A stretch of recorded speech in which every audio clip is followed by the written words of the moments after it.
Bismillahir Rahmanir Rahim. In the name of God, the most gracious, the most merciful. Assalamu alaikum. May peace be upon you all. This is a very important video for everyone to watch. Please watch this video till the end because I have a surprise for everyone that'll make you happy, inshallah. This video is only and only to bring you the truth that I think was necessary, that a lot of people don't seem to be talking about, and I don't mean to hurt or offend anyone's feelings whatsoever. So please watch this video with an open mind, inshallah. Okay, so let's begin. Anyone with the smallest bit of logic would ask themselves this question: what is my purpose in this life? Is my life heading towards the correct direction? Is my belief system correct? What happens to me after I die? If there is life after death, and if hell and heaven exists, how do I save myself from hell? And how do I go to heaven?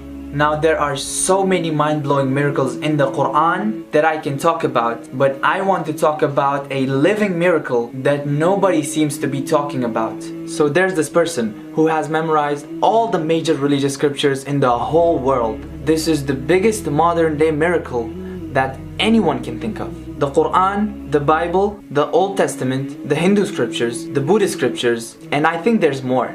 So his name is Dr. Zakir Naik. He has won every single religious debate that he has been in with major scholars of different religions every time. And people from all over the world, from every religion, from every race, attend his gathering and ask him questions about Islam, about other religions. And he uses every religious scriptures to prove that Islam is the only true religion of God.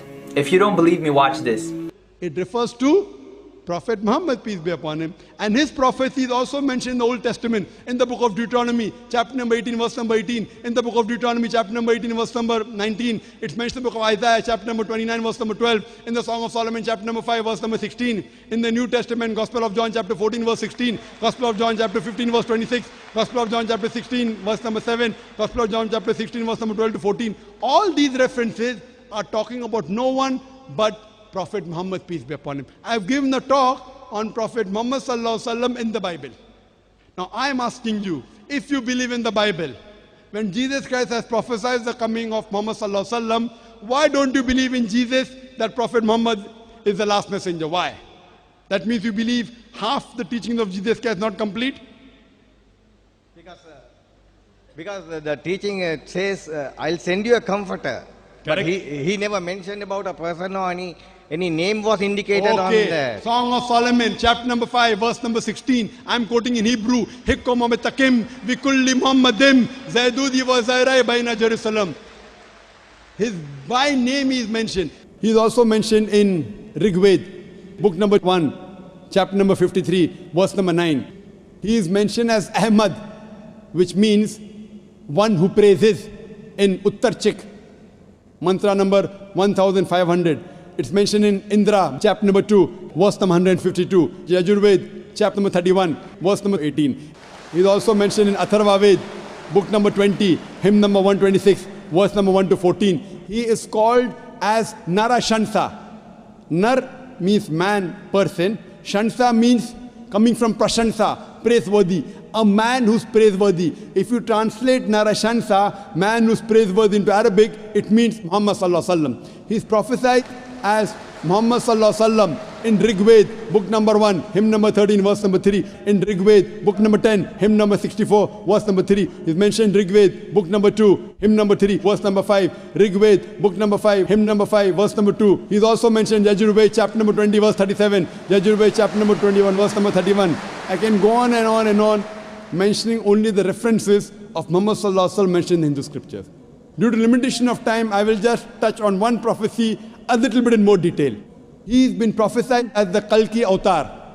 You know, when you read the Kalki Purana, book number 2, verse number 5, 7, 9, 11, 14, he's prophesied as the Kalki Avatar. And it's mentioned there that his father's name will be Vishnu Yas. Vishnu means God, Yas means servant, servant of God. If you translate to Arabic, it's Abdullah. The father of the name of Muhammad sallallahu alaihi wasallam was Abdullah.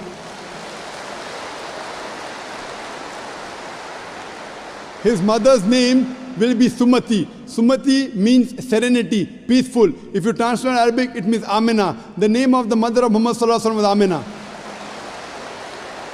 It says he will be born in a city by the name Sambala. Sambala means a place of peace and serenity. That is Makkah. He'll be born in the house of the chief of the village of Sambala. He was born in the house of Quraysh.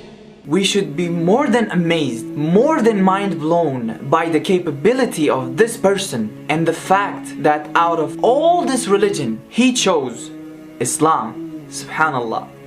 Think about it.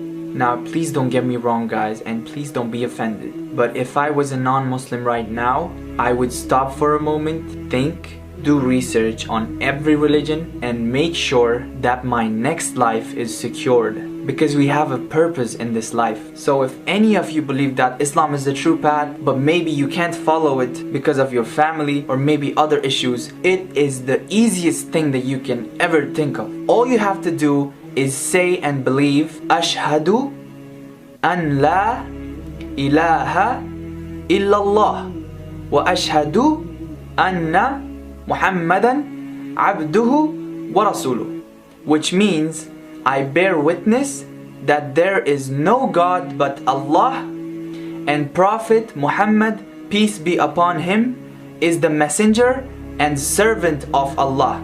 If you say this and believe in it, there's a huge chance that you will be protected from hellfire.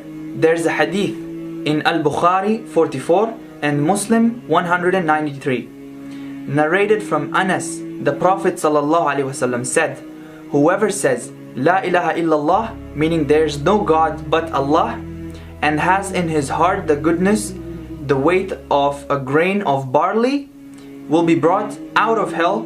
Then whoever says La ilaha illallah and has in his heart the goodness weight of a grain of wheat will be brought out of hell.